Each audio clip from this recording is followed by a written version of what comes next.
पानी नपर्दा धान यसपालिको रोपाइ नै प्रभावित गर्न अब जसो तसो गरेर बिउ मारियो भने 90% अहिलेसम्म धान रोपाइ सम्पन्न किसानको हजारौं बिघा खेत पनि यतिकै रहेको छ। खेती गर्नलाई एकदमै कठिनाइ भएको छ किनभने हमनी के ना वार्ड वाला लाइन की समस्या हटावे वाला ना हमनी के मेयर हटावे वाला रात भर में 10 बेर दिन भर में 10 बेर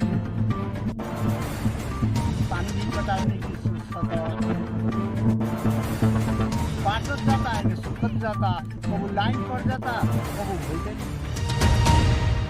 अहिले हामी मध्य प्रदेशको 12 जिल्लाको कलैया उपमहानगरपालिकामा छौँ।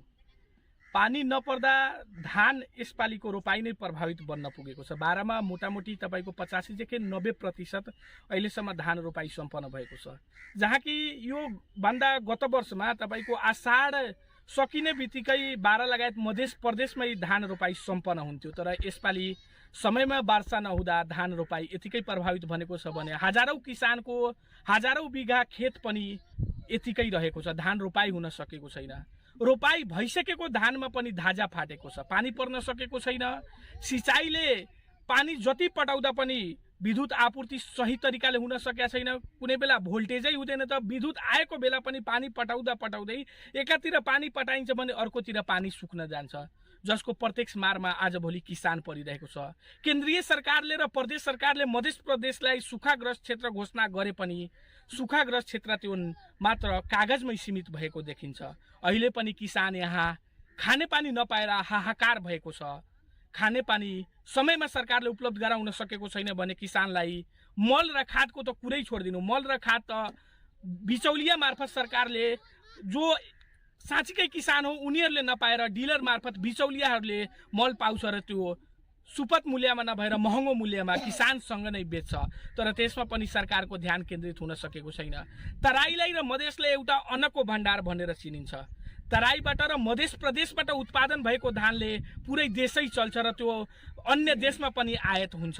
तर तराईको किसान आज खानेपानीको हाहाकार र सिँचाइको हाहाकारमा यतिकै मरिरहेको छ। सरकार नेपाल कृषि प्रधान देश भए पनि यहाँको किसानलाई बेला बेलामा समस्या हुने गरेको छ र किसानले लगाएको अन्नबाली सोचे जस्तो उत्पादन नभएपछि बाध्य भएर किसानहरू आत्महत्या समेत गर्ने गरेको छ। यथेष्ट सरकारलाई समयमै ध्यान दिएर किसानहरूको समस्या र पीडा बुझेर सिँचाइको उचित व्यवस्थापन मिलाउनु पर्ने आवश्यकता देखिन्छ। समस्या एकदम बढ्दो रहेछ हाम्रो यो भनौँ न मध्य प्रदेशतिर, खास गरेर हाम्रो यो 12 जिल्लामा धान खेती गर्नलाई एकदमै कठिनाइ भएको छ।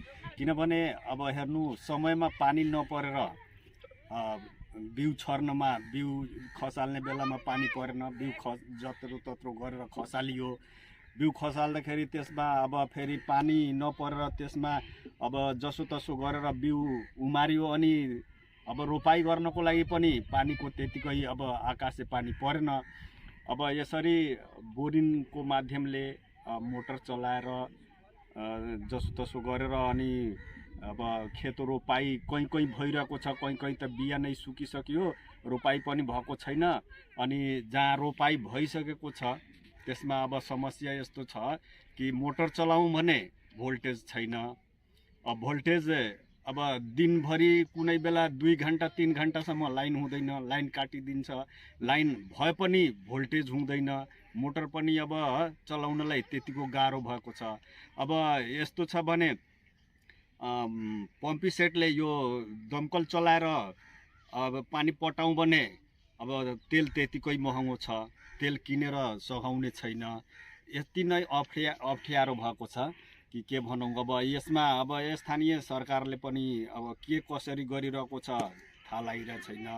किन यो समस्या किन भएको हो भनेर अब हामीहरू अब किसान के गर्ने। अब त्यस्तो अवस्था आइसकेको छ।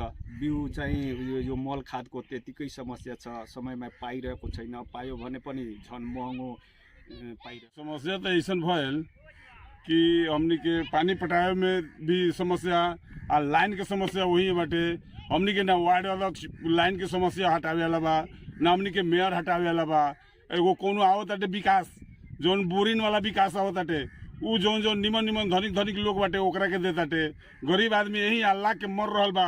बोरिंग वाला के अथी होते धान होते, अब बोरिंग वाला के धान ना होते। ये साल सरकार वैसा नहीं करत।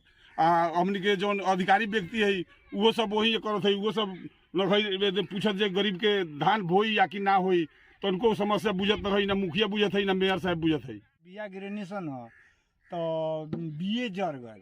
आ बिया जौन बोरिंग से पटा उटा के ठीक ठाक भी कनी सा, खर्चा बहुत लगा के हमनी खेती कनी सा, बीउ रोपनी सा, उ भी समस्या ना पानी पड़ला से जर गए, है ना।